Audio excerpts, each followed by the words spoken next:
The world woke up on edge this morning.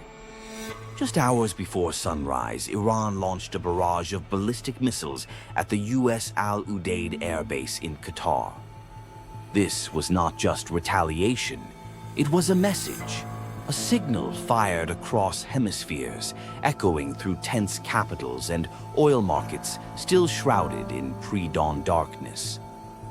The strike was codenamed Tidings of Victory by Iran's Revolutionary Guard. And as the news broke, it was clear the conflict between Iran, the US, and Israel had crossed a line. Sirens wailed atop Al Udeid's expansive tarmac as Patriot missile batteries ignited, seeking and smashing the incoming threats. No casualties, no critical infrastructure loss. Yet the statement was unmistakable. Iran would not be a silent victim.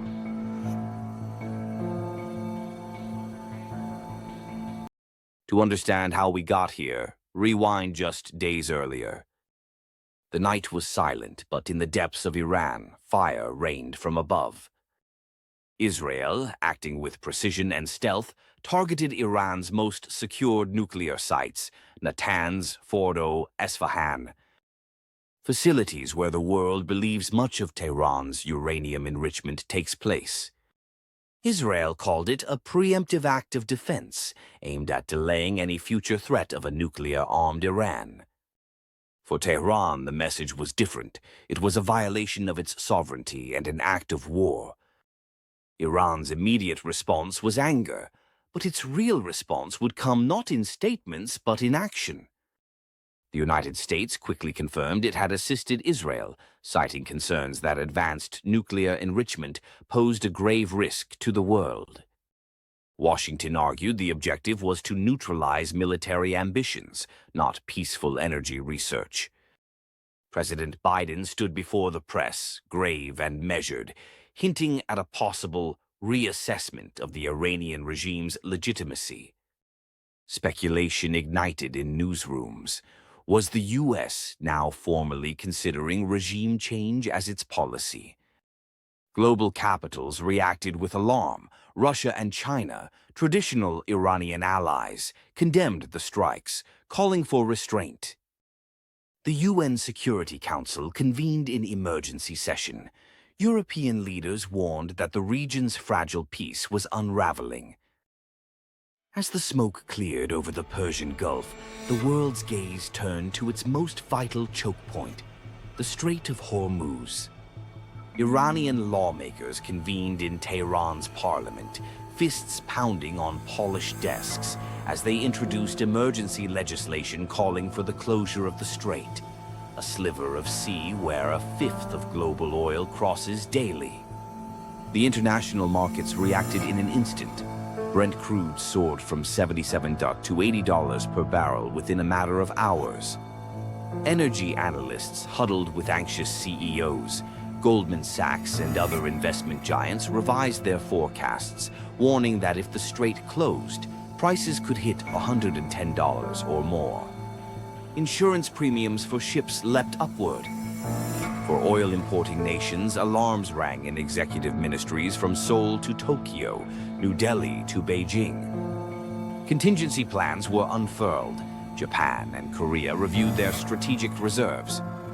China's foreign minister called for calm heads and open lines.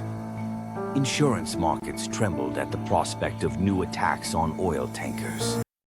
In the skies above, the crisis spread. Qatar, Bahrain, and Kuwait abruptly closed their airspace. Israeli jets scrambled on a hair trigger. Reservists were called in by the tens of thousands. At home, Iranian officials projected unity and a promise of further retaliation if foreign powers dare intervene again. While diplomats jostled for position at the UN and news tickers blared urgent bulletins, analysts sifted through the chaos, searching for patterns and possible futures. 3 scenarios emerged. First, a limited closure of Hormuz, fueling a protracted energy crisis, but stopping short of all-out war. Second, an escalation by proxy. Hezbollah, or the Houthis, igniting regional skirmishes, stretching the chaos from Gaza to the Red Sea. Third, the most perilous outcome, a direct and sustained military confrontation between Iran and the United States on Persian Gulf soil.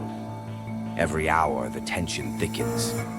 Oil markets convulse, warships maneuver, cyber warriors at keyboards unleash probing attacks, embassies brace for protests. Foreign nationals evacuate, airlines reroute flights, borders tighten. The world is holding its breath. In urgent back rooms and marble-lined chambers, negotiations hastily resume. On live television, leaders call for de-escalation, their words wrapped in hope and veiled threats. But on the ground, missiles sit in their silos. Commanders monitor radar screens, hands hovering over launch codes. The rules have changed, and so has the world's sense of stability. This is not merely a military provocation. It is a turning point. Economies, alliances, and energy flows are being tested. The global order trembles at the edge of something new and dangerous. And as the sun sets over the Gulf, one question remains on everyone's lips. Is this just the beginning, or the beginning of the end?